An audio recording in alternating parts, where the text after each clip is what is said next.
Hello everyone and everything, and I know it says game breakdown on the tin, but today I'm pushing up against the bounds of what that means. I'd be willing to bet a decent chunk of people watching this don't know what we're looking at here, so everyone else bear with me a sec while I explain. Sly Cooper as a series leans heavily on its comic book influences. The head of the series' art team, Dev Madan, even had significant experience drawing for some big names before he started focusing more on video games. I honestly wouldn't call it a stretch to say Sly Cooper feels like a video game adaptation of a comic book that doesn't exist, or at least one that didn't exist. Released between Sly 1 and 2, The Adventures of Sly Cooper aimed to realize the potential Sly had within the medium he took so much influence from. That's a lot of words. They made a comic book out of Sly because of course they would. Some might call it a simple promotional item, or surface level fan service, but I'm gonna take my own lens to it and see how it holds up. One last forward, I almost feel it goes without saying that adapting a video game into anything never fails to feel like a step backwards. The interactive elements of a game do a lot to elevate a story, or at the very least, compensate for its shortcomings. So turning them into a movie or indeed a comic book feels equivalent to, say, adapting a roller coaster into someone telling you what a roller coaster was like. The experience just doesn't translate. So I don't want to look at this from the perspective of how reading it compares to the experience of playing the games. We're gonna treat this as a lighthearted peripheral and just see what details we can pick out. Everyone good with that? They'd better be, cause we're jumping in. Right off the bat on the cover, we can see the art style is a lot louder than we're used to. Backgrounds and details besides the focal points of each frame tend to be drawn with equally thick lines and vivid colors. I go so far as to say many of these images are overdrawn. However, since this is a static medium, I think it still works. We have as much time as we want to take in every panel. Though if you're thinking this feels like a sort of middle point between Sly 1 and Sly 2's art philosophies, it's probably because it is. Credited on the cover here, we have Trav and Augie. Trav being short for Travis Kotsibu, who we saw a bit in the making of Sly 2, and Augie being short for Augustine Pagan. Both artists worked on Sly 1 and 2. Best I can figure, in the first game Travis was a character designer, responsible for several enemy designs, while Augie was more of a background artist. However, most of the more muted backgrounds in Sly 2 were made by Kathy Anderson, while Travis stepped up into a more prominent art role alongside Dev Madan, ultimately leading to the more eye-catching style. Still, these panels can be absolutely gorgeous in their own right. The most dramatic difference I can point out is the use of shadows and lighting on characters. Yo, is Dimitri's drink glowing? Seems we've got 3 chapters in store for us here, and ooh, this is looking so stylish already. Look at Carmelita's pistol recoil. Oh hey, I know this image. Chapter 1, Stealing by Numbers. Born into a family of master thieves, an orphan Sly Cooper, and you know what? Do I have to read every line? I feel like I don't have to read every line. I'll make sure every line's on screen long enough to pause and read, but I think I'm gonna mostly summarize. So we join Sly overlooking the streets of Monaco, and he's reflecting a bit on things his dad taught him. Now, Sly mentioned his parents exactly once in Sly 2. My parents. That was it, so it'd be cool to learn a few things about them here. So far, we know that Dad liked to tell Sly about thieving. Also, if this image looks familiar, it's cause it's literally the American box art. So we learn our target today is Dimitri, setting the events of this story at some point in the 2 years between games. Actually, the events of this comic may or may not be canon, as in time, we're gonna see Bentley out in the field, where we know the Cairo job was his first time coming out to play. I don't know, I guess they could have pulled this off between Cairo and episode 1. Sly actually keeps getting weirdly down on himself here, saying he's not as good as his dad, he messed up his landing. I don't know, this doesn't really line up with the cocksure attitude we know and love. Maybe it's meant more to illustrate how hard he pushes himself. Just like Dad always said, start from the top and work your way down. Works great for heists, works great for ice cream. Heh. Now inside the mansion we meet Dimitri, and his signature hip-hop vernacular is nowhere to be read. Guess they didn't have that nailed down yet. We also meet a new face, Madame... crap, they couldn't have called her Lasau? I'm gonna go with Doinka. And apparently she's bankrolling Dimitri's art. Quite taken with him too, and I mean, who wouldn't be? Look at him. Apparently they're even engaged, but it's all a ploy on Dimitri's part to get the Venus de Milo for himself. Alright, obviously this is based on the Venus de Milo, and you can even see the fins are broken off at whatever the whale equivalent of a shoulder is. Back with Sly, we learn Dimitri's secret to procuring rare art is, of course, his specialty, forgery. Sly cracks some skulls, swings on a chandelier, quotes another one of his dad's aphorisms, and your guess is as good as mine as to what happened between these 2 panels. But apparently, the presence of all the thugs he just incapacitated changes the plan, so we're switching to Plan B. I repeat, Plan B. Uh-oh. Back downstairs, the security lets everyone know that they have captured the internationally wanted criminal Sly Cooper, and if you'll just come upstairs to where we caught him. But Dimitri's like, maybe don't go see my whole forging operation? But there's no keeping the fox from the hound. Look at that smile. Go and get it, girlfriend. Dimitri, seeing the jig is surely up, makes himself scarce, and that's the last we see of him. Remember, this was the introduction to this character. The comic came out before Sly 2. I suppose this was meant to show us a new kind of villain type from the first game. One who operates out in the open, among high society, while dealing in underhanded schemes beneath the table. Carmelita bursts in upstairs, Madame Doinka is shocked at her fiancé's secret, but Sly is nowhere to be found. Just a bunch of nearly naked security guards knocked out and tied up. I see. Upstairs was where the real party was. Oh, wait, no. Carmelita caught on way faster than I did. She dashes downstairs and no! That no good, low down, rotten, lousy thief! So plan B was to disguise themselves as security guards, claim they'd captured Sly to get everyone out of the way, and hope that somehow no one saw through this masterful disguise. Heck, I mean, if this worked, anything would, right? The van's license plate seems to say Mr. A Rules. The van's never had a proper plate before, just the Sly logo, so this is an Easter egg only in the comic. But I can only guess as to what it's referencing. Maybe the gang's got distant ambitions of pursuing their master's degree in research administration. Just like Dad always said. Hey, did Dad ever tell you things that weren't about thieving? Weren't you like 5? So their plan now is to get the van, statue inside, onto a ferry to make their escape. Not sure why they'd need to, considering Monaco isn't an island, but now it's up to Sly to stall Carmelita for almost an hour so Bentley and Murray can get things going. Just like old times, Sly says, and then a harp plays and someone, not me, puts a ripple transition effect between these pages and we move on to Chapter 2, The Cookie Connection. If you've played the third game, you may remember this moment from its first cutscene, Bentley's cookie stealing plan, and well, here it is. The whole story of Bentley's cookie stealing plan. I know you wanted to know. The objective, mean old Mrs. Puffin's cookie jar. The plan, Sly hides out in her wastepaper basket until nightfall, pushes her furniture to block the door, contacts Bentley through tin can telephone, and then cookies. Not sure I completely follow, but it's your first chalk talk, Bentley. I'll cut you some slack. So we're just gonna gloss over how Sly got into the trash can in the first place, and of course, what else would he be thinking about in this situation than what Dad used to always say, now son. If you ever need to steal something, use the old trash can disguise. It never fails. That's it. That's exactly what it says here. I love the way they've got the shadow of the word puffin cast over the room here from the door. Nice touch. Oh, but you want nice touches, check out this panel. Their wagon is painted just like the team van. It's even got a little raccoon tail flag on the back. They've drawn the Sly logo on an Etch-a-Sketch, Murray's little samurai headband. Excellent! My ingenious communicator is flawless! So here's the plan. Sly has 5 minutes to block the door, parkour up to the cookie jar, and get out of there. The trick of Bentley's plan was to make it look like we were never there. I kinda miss that in his plans these days. What the hell are you talking about, Sly? Why did you block the door then? He didn't have the communicator in his hand when he was climbing up. Don't even try to pull that with me. I'm too much of a sharp cookie. But it seems we're out of time. Sly's pushing his luck here, but for the good of the cookies, he's pushing further. But time's really up now. Sly hears the janitor in the hall. Murray's pumping the gas and dragging Sly out of there by his communicator. Whoa! Murray realizes that his big wheel doesn't have brakes and goes... And oh god, everybody's dead. Nah, it's all good. Sly scooped all the cookies from the jar into his hat before he got yanked out of there. Their very first heist was a success. But I don't know if I'd eat hat cookies, if I'm being real. The harp plays again in reverse and we're back in the present. Time to distract Carmelita. Ooh, this is a good look for her. Her usual jacket on over her ball gown. She's narrating into some kind of recording device as she investigates the scene, and we actually get to hear some outright praise for Sly as she goes. I've gotta hand it to him. The guy is talented. It's a shame he isn't working with the police. Now, where would the fun be in that? Dios mío, Dios mío. You allowed to say that? That's Spanish for oh my god. No one says anything like that in the games. Cut the charming thief crap. Damn, Carmelita's got a mouth on her today. We get some dueling ideologies as we get to see Carmelita directly counter Sly's Robin Hood outlook. Whoa, don't get me started, smartass. Miss Fox, how could you? My innocent ears. I actually like her outlook a lot. Carmelita's always been characterized as someone with a deep-seated belief in the law, even when it's used against her. So this idea that she believes Sly is still hurting innocent people somewhere down the line, even though he's only stealing from criminals, is pretty solid writing. What I don't like is that Carmelita is portrayed here as being pretty helpless since Sly disarmed her. Like, my dude fully turns his back on her and she doesn't even try to make a grab for him. So the pair get to talking about the night they met, which was, of course, when Sly was pulling a job. Which brings us to Chapter 3, A Chase Down Memory Lane. Just like the last scene of Sly 2, it's fun to watch these two banter on even footing, though the wordplay isn't as sharp as I know it can be. I also don't really know what to make of Carmelita's portrayal of Sly here. Like, obviously she's painting him in a bad light, but she also just called him cute a couple pages ago.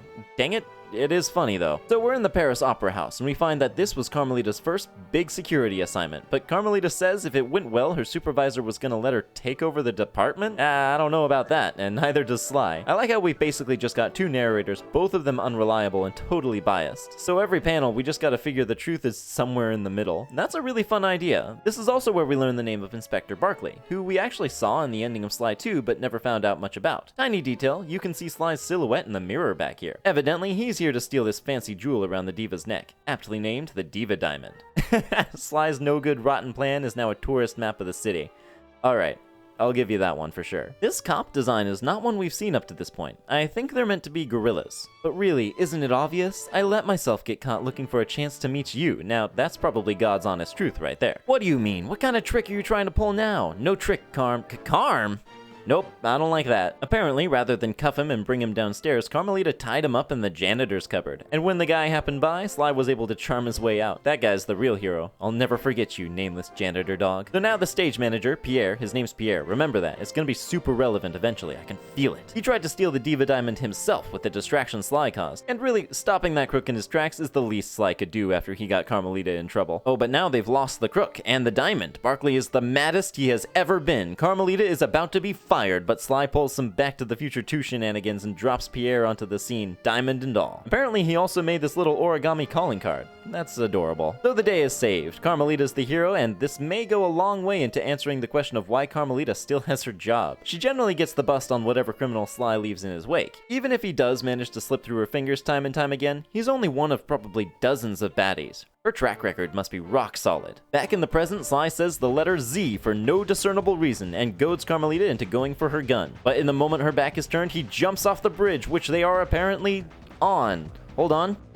Nope. No, alright, this is where they've been the whole time. My bad. Carmelita gets genuinely panicked because she knows as well as we all do that Sly cannot swim for beans. But it was all a ploy. The gang is all together on a boat that was passing under the bridge. Everyone says their farewells, and we end on one last shout out to Sly's dad. I think Dad would have liked her. Nice. I think if I were to sum it up in one word, I would use harmless. It's really not the sort of thing any Sly fan needs to read to gain a deeper appreciation for the lore, but it's a light bit of fun to see some quick snapshots into the gang's history. I'm not sure what I pictured when I imagined the gang's cookie heist or Sly and Carmelita's first meeting, but it definitely wasn't anything more fun than what we've got here, so I'd say I'm pretty satisfied with that side of things. If there's one thing I wish were different, it's that there really wasn't much in the way of small details for me to point out, though it is fun looking for Sly in every page like we're reading Goodnight Moon or something. But that's gonna bring us to another issue. No, I mean actually, a second issue of the comic book. This one, released after Sly 2, is a direct follow-up to the events of the game. Nothing ambiguously maybe not canon here. Issue 2 directly ties into the story going forward. Though, fittingly, this one got the works. Travis and Augie still stepped in, but now we have what is essentially the whole core Sly art team, including Dev Madan himself, and they didn't leave the writing entirely to the artists either, so you know this is serious. The shift in directing is apparent immediately. We're much closer to the bolder style of Sly 2 cinematics, with the panels consistently drawing the reader's attention to the main focal point on account of the backgrounds being much softer, usually drawn in a gradient of one color. And before we even dive into the pages, there are so many fantastic details right here on the cover. We'll take a second look once we've gone through the story, because there are a couple faces here we don't know yet. But just check out this hospital sign being straight up a giant health pack from the game. Incidentally, did you guys know that games have to be really careful about using this Red Cross symbol or else they might literally violate the Geneva Conventions? Fly's okay because the Red Cross is by itself, but if it's on a white background, that's straight up a war crime. More games used to get away with it back in the days of Doom and Quake, but you may have noticed that you don't see it so much in more modern games. Or if you do, it tends to get patched if the game hits the mainstream. I always thought that was funny. Right, I was talking about Sly. We kick off with some great symbolism. A series of autumn leaves in the wind undercut by some narration from Sly. This kind of imagery usually represents a character whose life is out of his control, entirely subject to the winds of fate. He mentions he received a note from a carrier pigeon, which has led him to his worst nightmare. Oh, and don't worry, we're still gonna get plenty of what Dad used to say. Like Dad liked to say, when your life revolves around stealing other people's dimes, don't be surprised if it turns on one every now and then. Yeah, I don't know if that's as pithy as he thinks it is. Oh, good. Sly doesn't think so either. Apparently, we're breaking into Death Row. Oh, God, this just got dark. This really is a living nightmare. Oh, never mind. It's just Heathrow Prison. Come on. They absolutely did that on purpose. That is not an H. You won't convince me. So we join this definitely just a regular prison guard making his evening rounds, saying sweet dreams to a couple of very familiar faces. Ms. Ruby, Mugshot, and Raleigh. If you wondered how they were holding up, good to know they're still under lock and key. On this establishing shot, we can even make out a few other inmates on the top and bottom floors. Got Dimitri and Rajan. Wait a minute. Hey, these are just straight up images used in their cutscenes. Don't try and sneak that recycled picture stuff past me. It'll never happen. Oh, and then of course we have Oscar. What, you don't remember Oscar? Why, he's this guy who showed up for 1.5 seconds in the intro to Black Chateau. And you call yourself a Sly fan. And these guys down here, alright, this 10% of the page definitely isn't canon, because we got two Cooper ancestors in here. Pardon my pixels, but when you see them side by side, this is obviously Otto Von Cooper and Thaddeus Winslow Cooper III. No idea who this last one is. The only Sly Cooper character this blob even kinda looks like is the Black Baron. It's not like it matters that this doesn't make sense, remember? This is the non-canon zone, Easter eggs only. So the mysterious prison guard rocks up on this cell holding someone called McSweeney. But hey, I recognize that bottom 3/5 of a face. So the prison guard, whose identity is still not quite clear, passes something to McSweeney, who is the scariest man in this universe. You could not pay me enough to approach this guy. Look at his belly tattoo, it says bad fella. How do you top that? And dear God, his back tattoo, it says born to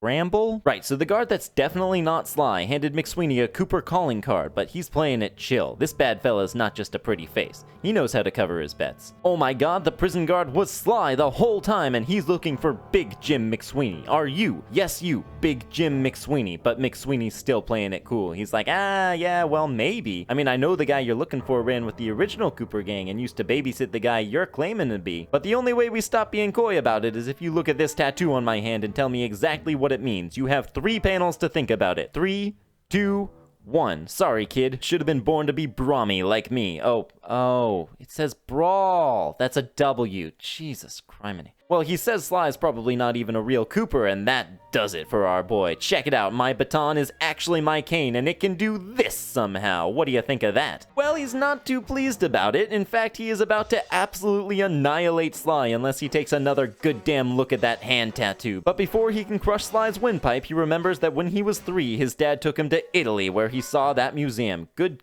God, Sly's got a crazy memory. I can only remember like 2 things from when I was 3, and neither of them are intricate building facades. Incidentally, it's hard to say for sure, but the museum they're probably talking about here is the Villa del Principe, if it's based on a real museum. But McSweeney is ecstatic that this Sly imposter is not a Sly imposter after all, but it turns out it's not time for a jailbreak. McSweeney's actually all content here in jail, so the real reason he sent for Sly with that carrier pigeon is to tell him about his dad's greatest secret. If the Cooper family line really are the greatest thieves of basically every era, where's all the wealth? We see some flashbacks of McSweeney running with Sly's dad, who I guess I ought to mention at some point was named Connor. But we also see a third silhouette here and there. It's really cool to see that Connor's gang had such a similar dynamic to Sly's, right down to the big pink muscle head. Well, during their run, Connor spoke of a secret family vault containing the accumulated wealth from centuries of Coopers, but even McSweeney doesn't know where it is. What he does know is that there's a map leading straight to it stashed in the very museum that they were all just talking about. Remember that one? The pair part, McSweeney offering Sly a sandwich from his pillow. Man, what is it with these comics and head food? But that brings us to chapter 2, and then there were 2. Oh, by the way, the first chapter was called Old Friends and New Questions, but that wasn't written on the version I'm using. So 1 week later, we join Sly and Murray infiltrating a hospital, and we get some really weird narration from Sly here. What, you thought I'd be in Italy hunting down that map? Well, I was, and I did, but things didn't work out so well. Man, don't condescend to me about what I shouldn't assume when I already assumed correctly. It's not my fault you're jumping around the timeline here. Well, Murray seems to be having a hard time psyching himself up here, saying it was his fault he messed up the Italian job. I don't know, I thought the movie was pretty good, man. Oh, the map. Well, apparently he's been down ever since the whole clocklet thing, especially since Bentley never regained the use of his legs. Man, that's some heavy stuff. Honestly, I vibe with Murray here. That'd shoot my confidence in the foot something fierce. I love how hard Sly's got his back here, though. Just trying to keep him moving forward with a smile. Attaboy. So the pair suit up as nurses, and I'm fairly sure that Murray actually uses the mop we saw land on his head as his wig here. And we find Bentley. Lots of great environmental storytelling here. His room is under heavy surveillance. The hospital itself has a ton of police security. Because, of course, Bentley is still an international criminal. Obviously, the gang had to get him the care he needed, but he's functionally in jail right now. Still, our boys are super jazzed to see each other, and Bentley himself seems to be taking the whole can't walk thing pretty well. However, he does have it in his head that he'd only slow down the team now. Wow, that's a lot to read between the lines. That means Bentley sees himself as so much more than the technical support. That his role out in the field was just as crucial as his role behind the computer. That's night and day from his characterization in Sly 1. So Sly starts to lay it all out for Bentley. The map, the museum, the vault. He mentions they managed to improvise a way to get the map on the fly, but if they want to avoid needing to fall back on that sort of thing in the future, they're gonna need the brains of the operation. Then Sly pulls out the all for one and one for all, a classic reference to the Three Musketeers, and that wins Bentley over. But then Murray finally notices how many cameras they've got on them and is like, Sly, why'd you bother putting on the disguise if you weren't gonna, use it? Then the cops all bust in, and these 4 up front are all the same ones we saw guarding the front entrance a few pages ago. Nice consistency. Up against the wall, Cooper, and you too, lady. Keep those hands where I can see them. Don't worry, baby. I like a girl from the wrong side of the tracks. Oh God, I hate that guy. Well, done with being the burden, Murray overrides Sly's escape plan, and he just rushes all the cops. Ah, she's a dude. How disturbing. Oh God, I really hate that guy. So Sly grabs Bentley and legs it, but... oh, that's a poor choice of words. Ah, well. So Sly grabs Bentley and legs it, but let the record state neither of them are too happy about this turn of events, Murray, even if you are badass enough to take out all these dudes by yourself. Now, we do completely gloss over how Murray got out of that situation, a reminder that the team doesn't have their van anymore, so I have to assume he just brawled his way out of a manhunt. This brings us to Chapter 3, good looking from afar, but far from good looking up close. Back in Paris, we check in on Carmelita, investigating the security footage from the Italian museum, when she's interrupted. Hey, Carmelita, just a quick, question I had for you. Do you, believe in love at first sight? Now's not a good time, Winthorpe. Yeah, frickin' Winthorpe. Oh, because if not, I could always walk in here, again. Get it? A pretty funny joke, huh? God, you bring shame to raccoons everywhere, Winthorpe. What's that? He's a weasel? Ah well, same goes. Ooh, Carmelita in glasses. That's a powerful combination right there. The reflection on them is pretty slick too. This whole panel, minus Winthorpe, is super eye-catching. So we actually get to see a bit of the Italy heist now. Sly and Murray straight up oafing their way through it, which has definitely got Carmelita confused. Something doesn't smell right.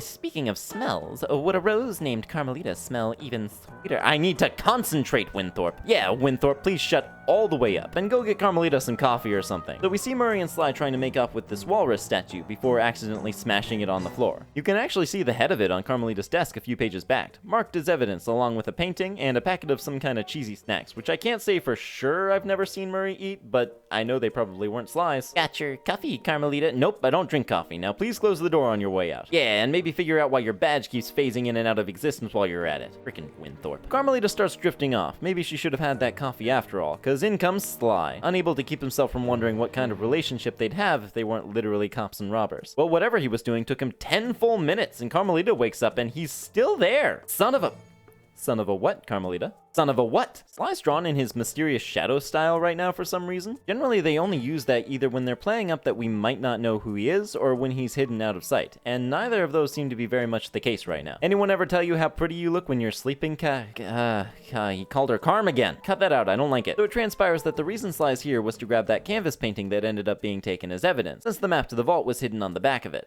And I suppose the reason he took so long grabbing the thing that was right here on the table was because he actually wanted Carmelita to wake up so they could banter a bit. And he passed the time unloading her shock pistol.